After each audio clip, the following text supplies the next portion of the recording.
وسلموا تسليما.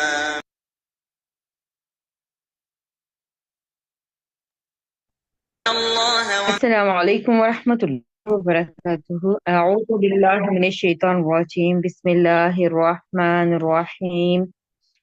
رب اشرح لی صدری ویسر لی امری واحلل عقدۃ من لسانی یفقہوا قولی، رب یسر ولا تعسر وتمم بالخیر، آمین یا رب العالمین۔ آج ہم کیا پڑھیں گے؟ آج ہم انشاءاللہ سورہ ملک کی آیت نمبر 3 کا گرامیٹیکل انالیسس کریں گے انشاءاللہ تعالی۔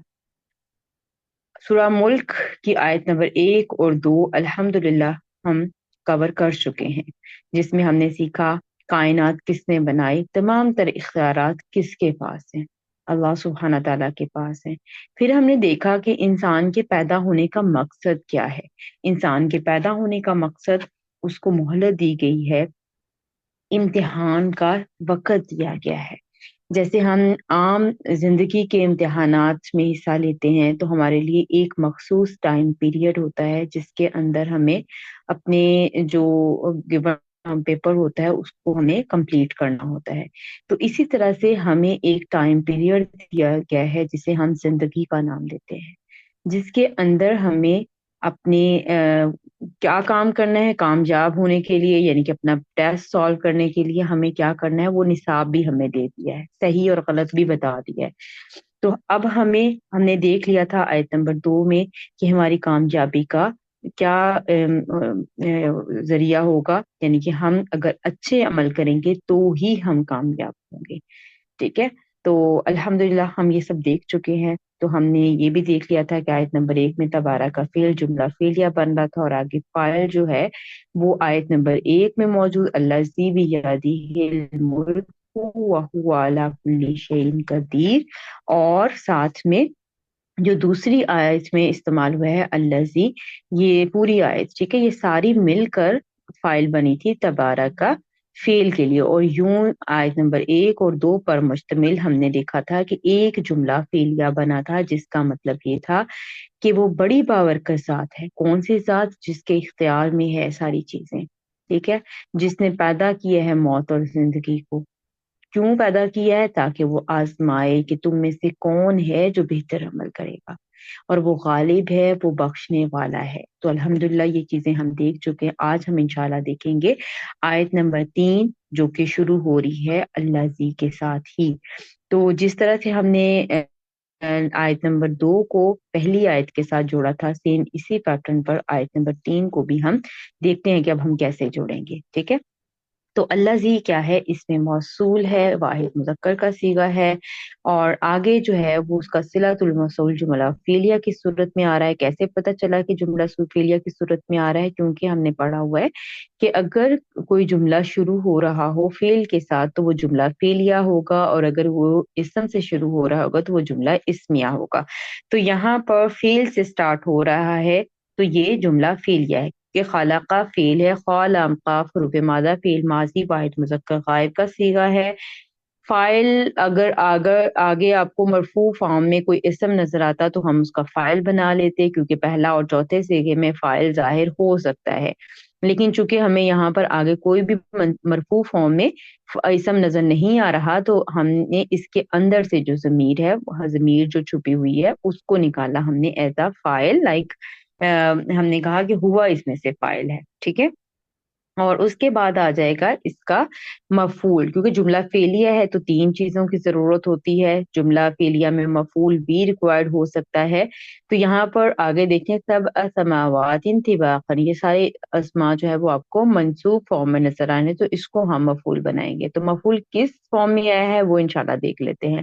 سبع سماوات، سبع اسم ہے، بغیر تنوین الف لام کے بغیر نظر آ رہا ہے تو یہ مضاف بنے گا، اور آگے آنے والا اسم حالت جر میں نظر آ رہا ہے تو یہ ثبوت ہے اس بات کا کہ یہ جو ہے وہ مرکب اضافی بن رہا ہے، ٹھیک ہے، مرکب اضافی بن گیا، سبع سماوات مرکب اضافی ہو کر یہ مفعول بن گیا۔ لیکن ابھی آگے بھی بات جاری ہے تو اس لیے طباقاً کو بھی ہم کچھ نہ کچھ بنائیں گے۔ تو طباقاً کو 2 رائے ہیں یہاں پر کہ ایک جگہ پر اس کو حال بنایا گیا تھا، کیونکہ ہم نے منصوبات میں پڑھا تھا کہ اگر کوئی اسم آپ کو हालत नस्ब में नजर आए तो उसको आप उसका हाल बना सकती हैं।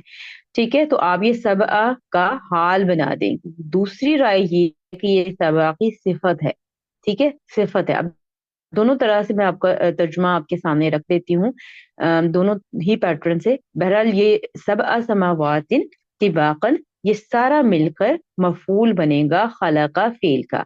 अब जरा देख लेते हैं कि अगर हाल के हिसाब से तर्जुमा करेंगे तो क्या होगा, कि वो जात जिसने पैदा किए सात आसमान, इस हाल में कि वो तय दरते हैं, यानी कि आसमानों का ये हाल है कि वो तय दरते हैं, ऊपर तले हैं। ठीक है, और अगर सिफत के तौर पर इसका तर्जुमा करें तो आ जाएगा कि ऐसे आसमान पैदा किए जो तय दरते हैं, यानी कि ऊपर नीचे आसमान है तो उनको पैदा किया। ठीक है, तो दोनों तरह से आप देख लेंगे, लेकिन बनेगा क्या, मफूल बनेगा। जी, इसके बाद अल्लाजी इसमें मौसूल अपने सिलातुल मौसूल के साथ मिलकर, जैसे हमने पिछली आयत को बदल बनाया था, इसी तरह से इस आयत को भी हम बदल बना देंगे। किससे, वही फाइल जो तबारका का था उसी से बदल कर देंगे। ठीक है, तो तबारका फील आयत नंबर 1 का वो अल्लाजी वाला पार्ट, आयत नंबर 2 का अल्लाजी वाला पार्ट, और आयत नंबर 3 का ये पार्ट मिलाकर ये फाइल बनेगा। और मतलब फाइल है क्या, वो बड़ी बाबरकत है वो जात। वो कौन सी जात है जिसके बारे में ये सारी बात बताई गई है कि वो उसके हाथ में है सारी बादशाहियत। पहली बात। फिर दूसरी आयत में हमने देखा कि उसने जिंदगी और मौत को पैदा किया। क्यों पैदा किया वो भी साथ बता दिया, कि इम्तिहान के लिए, आजमाइश के लिए, ताकि मैं हम देख सकें, अल्लाह ताला देख सके कि कौन है जो इसमें कामयाब होगा। जो अच्छे अमल करेगा, जो आसन अमल करेगा, वही कामयाबी हासिल करेगा। अब यहाँ तीसरी आयत में बता दिया कि अब पहले बादशाहियत का जिक्र कर दिया, फिर इंसान की जिंदगी और मौत का जिक्र कर दिया। अब तीसरी आयत में बता रहे अल्लाह ताला कि सात आसमान बनाए तय दर तय। तो ये बबरकत जात ने बनाए, ये बाबरकत जात ने बनाए। तो ये सारा क्या है, ये फाइल बना है तबारा का फेल का। आगे देख लेते हैं। अब यहाँ पर वक्फ भी आ गया और आगे से बात हम देखते हैं कि आगे बात क्या हो रही है। माँ हर्फ आ गया, हर्फ नाफिया है। हरफ की तरकीब जुमले में कुछ नहीं की जाती, यानी कि वो सिर्फ हरफ कहकर हम छोड़ देते हैं। ठीक है, तो माँ के बाद आगे एक फेल आपको नजर आ रहा है, यानी कि जुमला फेलिया बनेगा यहाँ। जी, माँ हर्फ है। हर्फ की तरकीब कैसे होती है कि हर्फ को जुमले में हर्फ कह के छोड़ दिया जाता है, उसको कुछ भी नहीं बनाया जाता। ठीक है, तो तरा, आगे देखें फेल आ रहा है तो जुमला फेलिया बनेगा। तरा रा हमजा या हरूफ मादा है, और ये हाजिर का सीगा है। ठीक है, ता लगा हुआ है तो ये बता रहा है ये हाजिर का सीगा है। तो ये मुजारे है, हाजिर है। अब आगे देखते हैं, फी हरफे जर है। खल्किन, खल की जो है ये इसम है, बगैर तनवीन बगैर अलिफ लाम के नजर आ रहा है, इट मीन के ये मुदाफ बन रहा है। और आगे आने वाला इसम अगर हालत जर में है तो ये कंफर्म कर रहा है कि मुरक्कब इजाफी की कंस्ट्रक्शन है। तो अर्रहमानी जो है ये भी आपको हालत जर में नजर आएगा। तो खल के रहमानी मुरक्कब इजाफी होकर फी जारा के लिए मजरूर होकर ये मुतालिक बन जाएगा तरा फेल के। उसके बाद देखिए एक फिर मिन आ रहा है जो कि हरफे जारा है, और उसने आगे आने वाले इसम को मजरूर भी किया है। मिन जारा के बारे में वैसे तो आप इसको मिन जार मजरूर बनाकर इसको मुतालिक सानी, यानी कि दूसरा मुतालिक तरा खेल के कर सकते थे। लेकिन अगर हम देखें कि मेन जारा कभी कभी एज अ हर्फ जायद के तौर पर भी आता है, यानी कि जायद से मुराद ये कि वो सिर्फ और सिर्फ उसको हरफ कहकर छोड़ देंगे। और इसके आने का मकसद क्या होता है कि ये नकीरा इसम को मजीद नकीरा करता है। ठीक है, तो अब जब आप तर्जुमा देखेंगी तो आपको समझ आएगी कि मिन जायदा यहाँ लाने का मकसद क्या था। कि अगर आप इसको मुतालिक के हिसाब से तर्जुमा करती हैं तो उसमें फिर वो ज्यादा एम्फसिस नहीं आता। जबकि आप मीन जायदा के हिसाब से तर्जुमा करेंगी तो वो फिर ज्यादा एम्फसिस आएगा, ज्यादा आप फील कर सकेंगी। अच्छा, मीन जायदा की शराइत देख लेते हैं जो यहाँ पर नीचे मेंशन है। तो इसके लिए पहली शर्त क्या है कि कलाम गैर मौजब हो। गैर मौजब से मुराद ये है कि वो नफी नहीं या इस्तिफामिया के बाद हो। ठीक है, ये अब कलाम जो है ये नफी वाला है। अब यहाँ मिन भी आ गया। ठीक है, पहली शर्त पूरी हो गई। दूसरी शर्त क्या है कि मिन के बाद एक नकिरा इसम हो। ठीक है, तो यहाँ पर देखिए मिन के बाद एक नकिरा इसम भी आ गया, तो ये दूसरी शर्त भी पूरी होगी, और मिन का माँ बाद फाइल या मुब्तदा या मफूल बन रहा हो। तो यहाँ पर देखें, फेल क्या था, तू देखेगा, ठीक है। अब क्या देखेगा वो यहाँ मेंशन है कि कोई फर्क, ठीक है।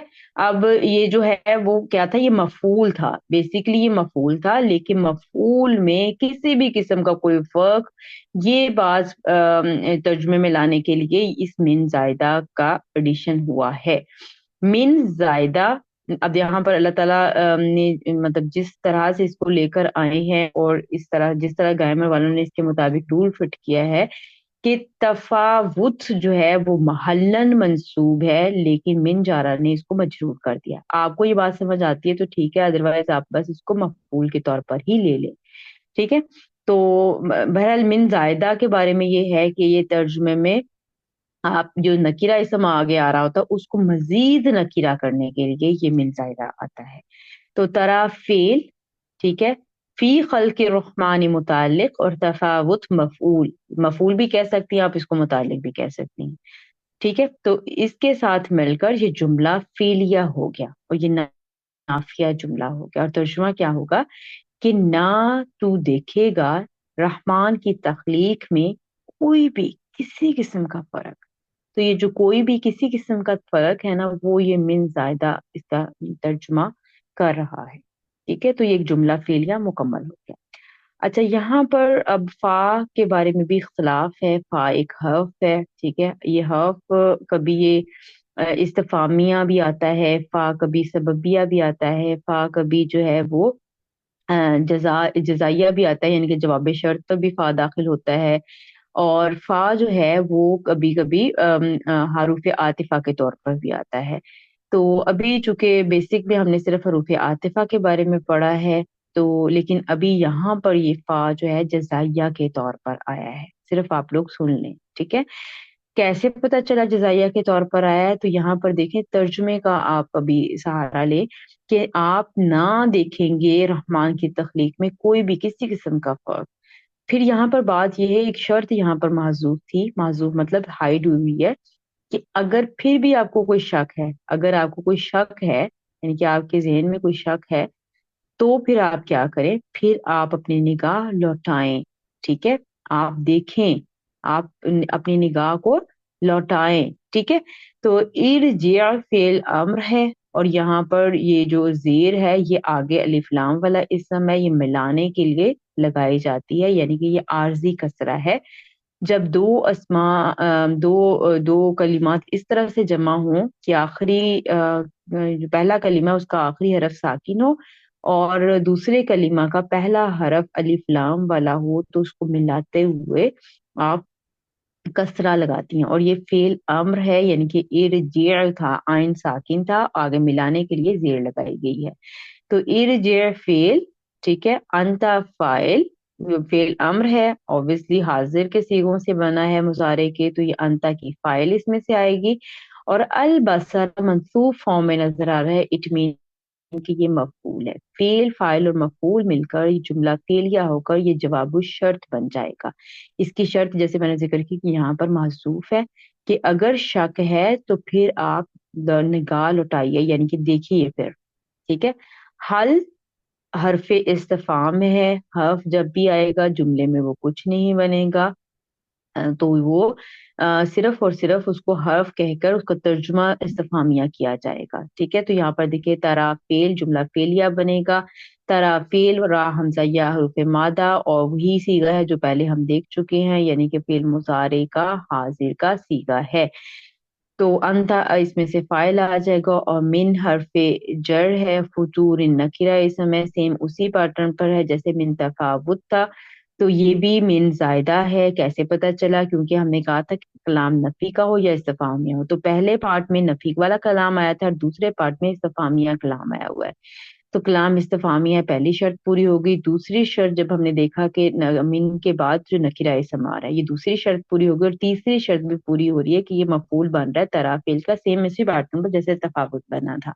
तो तराफेल अपने फाइल और मफूल के साथ मिलकर, अब आप मफूल कह लें या मुतालिक कह लें, ये आप पर है, ठीक है।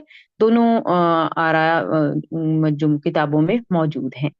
تو आप देखते हैं, क्या देखते हैं, कोई शिगाफ, मतलब मफूल भी फिट बैठ रहा है, और ये महल्लन मजरूर नहीं है, महल्लन मंसूब है, देखने में आपको मजरूर नजर आ रहा है।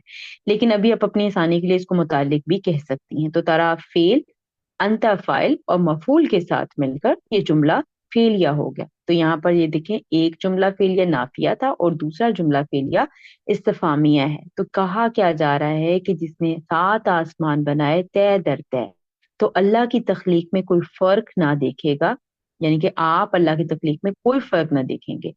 फिर भी अगर आपको कोई शक है, यानी कि ये यहाँ बात यहाँ पर महसूस है कि फिर भी यहाँ पर आपको कोई शक है, तो फिर आप निगाह लौटा कर देखिए, यानी कि आप देखें फिर, तो क्या कोई शगाफ, कोई दरार आपको नजर आ रही है? ठीक है, कोई कोई शगाफ आप देख पा रहे हो, देखते हो? ठीक है, तो वो फिर इंशाल्लाह हम देखते हैं कि तफावुत और फतूर को थोड़ा सा हम डिस्क्राइब करते हैं कि ये तफावुत क्या होता है। जी। तो तफावुत का वर्ड जो है, इसका जो मतलब है वो है अदम तनासुब, एक चीज का दूसरी चीज से मेल ना खाना। ठीक है, पूरी कायनात में आप देखें कि हमें कोई भी बदनजमी, बेतरतीबी, कोई बेरब्तगी हमें नजर नहीं आती। तो ये अल्लाह ताला ही की शान है कि अल्लाह ताला ने हर चीज को परफेक्ट बनाया है। अल्लाह ताला की पैदा करदा इस दुनिया में कोई भी चीज आपको बेजोड़ नजर नहीं आती। जैसे दिन और रात के आने जाने में, जैसे सूरज और चांद के रोशन होने में, आने जाने में, उनके गिर्द, जमीन के गिर्द चक्कर लगाने में, कोई भी चीज बेजाब्तगी के साथ नहीं है। उनमें कोई भी जो है वो मतलब हर चीज में एक मुनासिब तनासुब पाया जाता है। मौसमों के आने जाने में अब आप देखें कि पहाड़ किस तरह से अल्लाह ताला ने जमीन पर गाड़े, किस तरह से जो है वो जमीन से अनाज हमारे लिए उगाया। तो हर चीज में एक तरतीब है, हर चीज में एक तनासुब है। तो ये तफावुत मतलब कोई भी फर्क, अब किसी भी किस्म का फर्क, अब यहाँ पर ऊपर जो बात हो रही थी वो सात आसमान तय दर तय लगाने की बात हुई। तो अगर उसी को देखें तो आपको कोई फर्क नजर आता है आसमान के अंदर? ठीक है, अब आप ऊपर निगाह करके देखते हैं तो कोई शिगाफ, कोई दरार हमें नजर आती है? कोई जोड़ नजर आता है कि कहाँ आसमान जो है वो मतलब मिलेगा, या कहाँ पर वो एक पार्ट दूसरे पार्ट से मिल रहा होगा? लाइक इस तरह का कुछ भी हमें नजर नहीं आता। तो यहाँ पर ये अल्लाह ताला अपनी बड़ाई बयान कर रहे हैं कि कोई भी फर्क आप नहीं देखोगे। ठीक है, फतूर के लफ्ज को भी देख लेते हैं कि इसका मतलब होता है दरार, शगाफ, फटा हुआ, टूटा फूटा। तो हमें कोई भी चीज ऐसे फटी हुई, टूटी हुई इस तरह से नजर नहीं आती। तो अगर आसमानों की ही बात करें तो देखिए किस तरह से अल्लाह ताला ने उसको उनको जोड़ा है कि हमें कोई भी शगाफ, कोई भी दरार नजर नहीं आती। तो अल्लाह ताला का जितना शुक्र अदा करें कम है। तो पूरी कायनात की बंदिश ऐसी है कि जमीन से एक एक जर्रे से लेकर अजीमुल शान के कशा तक हर चीज ऐसी नज्म और जब्त के साथ, ऐसे तसलसल के साथ है कि इस एक भी आपको कोई वो नजर नहीं आएगी, कोई धड़ार, कोई शिकाफ, कोई भी टूट फूट नजर नहीं आएगी। जितनी मर्जी आप कोशिश कर लें, जितना मर्जी आप जस्तजू कर लें, आपको कोई भी कमी कुताही नजर नहीं आएगी। तो ये इस आयत में आपको बताया जा रहा है कि अल्लाह ताला की तख्लीक में कोई भी फर्क आप नहीं देख पाएंगे, चाहे आप जितनी मर्जी कोशिश कर लें। तो अल्लाह ताला ने हर चीज को बेऐब पैदा किया है। अल्लाह ताला ने जितनी भी मखलूकात पैदा की हैं सब बामकसद पैदा की हैं। जमीन और आसमान बनाए हैं, मकसद के तहत बनाए हैं। अल्लाह ताला का निज़ाम बहुत ही परफेक्ट निज़ाम है। अल्लाह ताला हमें समझ अता फरमाए। अल्लाह ताला हमें हमें सही तरीके से कुरान पाक समझ कर अपनी जिंदगियों में अमल पैरा होने की तौफीक अता फरमाए। अल्लाह ताला से दुआ है कि अल्लाह ताला हमारी इस कोशिश को कबूल फरमाए। अल्लाह ताला हमें इस्तकामत दे। अल्लाह ताला हमसे ये कबूल कर ले। और अल्लाह ताला से दुआ है कि अल्लाह ताला हमारे रिश्तों को हमवार कर दे, हमसे वो काम ले ले जो उसकी बारगाह में कबूल होने वाले हों, जो आसन अमल हो, जो हमारी कामयाबी का सबब बने। इंशाल्लाह कल हाजिर होंगे अगली आयत के साथ, आयत नंबर 4। इंशाल्लाह कल हम ग्रामेटिकल एनालाइज करेंगे और तर्जुमा भी देखने की कोशिश करेंगे। سبحانك اللهم وبحمدك أشهد أن لا إله إلا أنت أستغفرك وأتوب إليك. السلام عليكم ورحمة الله وبركاته.